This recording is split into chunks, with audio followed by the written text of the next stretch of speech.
Here with Athletic Director Chris Pezman. How many questions have you answered today? Couldn't even put a number on it. It's a lot. But the most asked question, are we excited to be here? And the answer is a resounding yes. Yeah, if it was anything else, I'd be a little concerned. Static is better, yeah. So I asked you before, this feels real now, right? The logos, the jerseys, amongst all the other logos and jerseys, this is pretty cool. Yeah, you have these moments where you know it's coming, you know it's here. July 1st came, that was a big day just to memorialize this, but walked in here this morning, you look up and you're like, all right, this is it. This is what we've been asking for. But this is such a grand scale and it's a spectacle. I mean, this thing we've been on a Zoom the last couple of years just coming out of the pandemic, and then you turn around and you roll into this.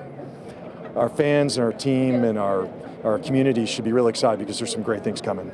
This year, this football season, with the transition being what it is, it's a challenge, right? It's no doubt it's a challenge.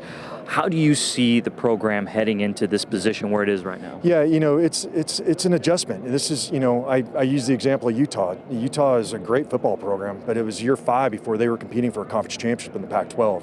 There's going to be an acclimation period for this, but we're going to be competitive and we're going to win games. And, our goal is get to a bowl game and build off of that. And then in the next couple of years, start competing for conference championships. But that's in our future, and I have every confidence in the world we're going to make that happen. Financially speaking, obviously, we're talking about on the field, but money talks. Yeah. Especially now when you're getting to a league with, the numbers are a little higher. How are you guys how are you guys positioning yourselves to not only for this year, but advancing to the future? So it's a phase. We're growing into this. We get a partial share year 1 and year 2, and then we get a full share year 3. We'll really start. Our revenue will grow between 140 and 150% this fall in self-generated revenue.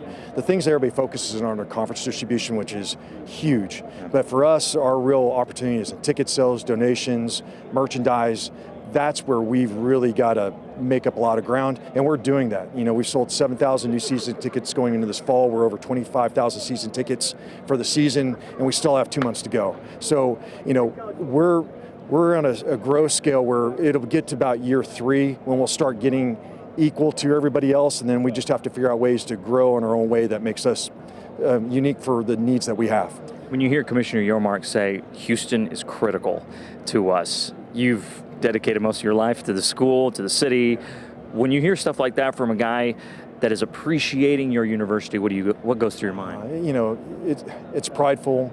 At the same time, we've been saying it for a long time, like, come on, but no, in all seriousness, it's, we know, and there's a responsibility that comes with that, and we have to do our part, and we have to be successful, and we have to build it the right way, and, we've got great coaches, we've done a great job on facilities, we still have a lot of work to do, but, we're a lot closer to being really good than the opposite, and, hearing Brett say that about us and the city, it reinforces the responsibility that we have to make sure we fulfill our end of the bargain and be a flag bearer for this conference.